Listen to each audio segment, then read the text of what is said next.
they are making a difference. On 938 Live.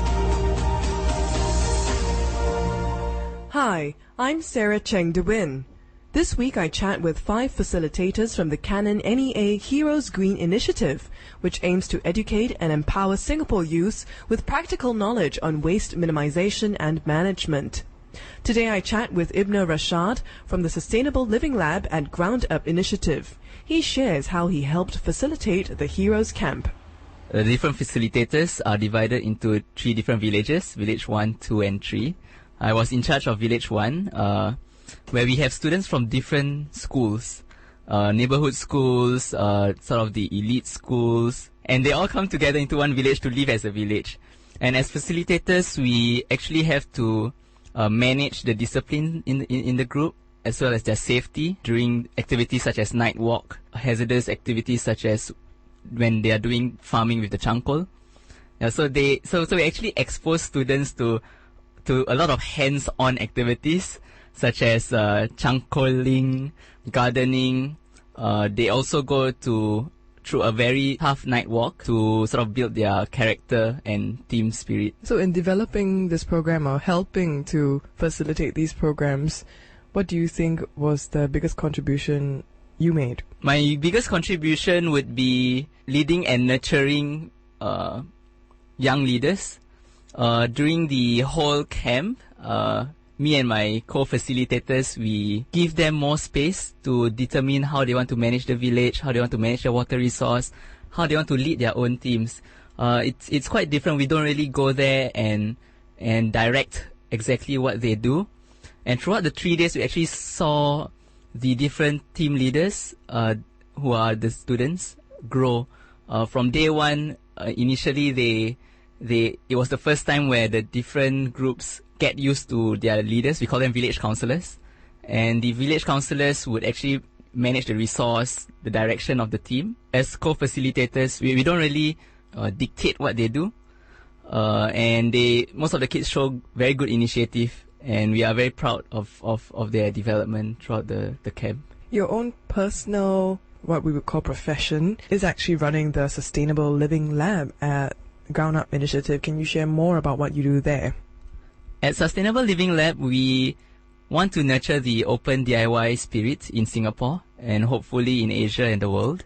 At the Sustainable Living Lab, we call ourselves the open engineering arm of Ground Up Initiative. We want to address 3 things. The first one being the sustainability and self-sufficiency issues, such as food security matters. The second thing is we want to fight poverty and combat hunger in Southeast Asia.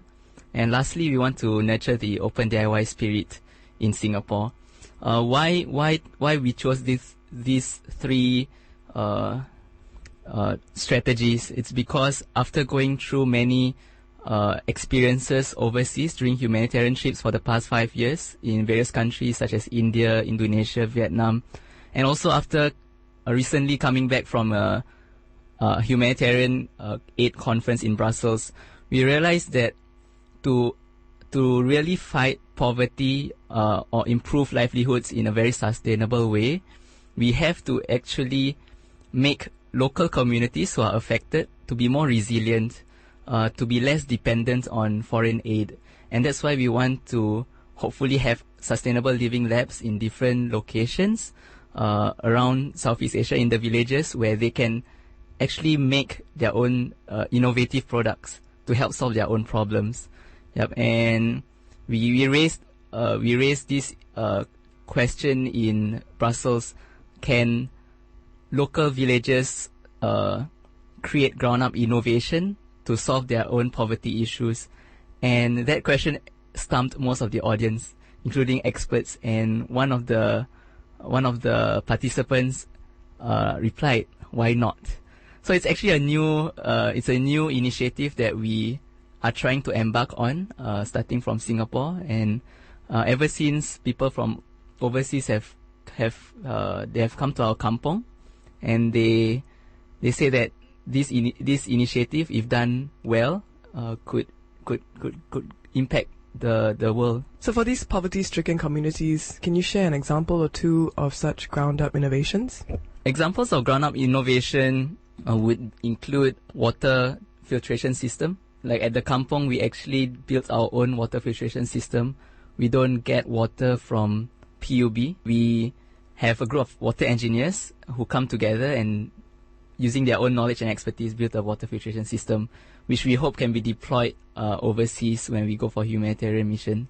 Another one is a very simple drying rack, because we realized that for farmers, they usually spend a lot of time weeding when they do farming. And in order to fight weeding, we actually have a natural solution called mulching, where we actually get orange peels, we dry the orange peels and we lay it on the ground so that weeds won't grow. And to facilitate the drying of the orange peels, we actually built a drying rack, a very simple drying rack at our kampong.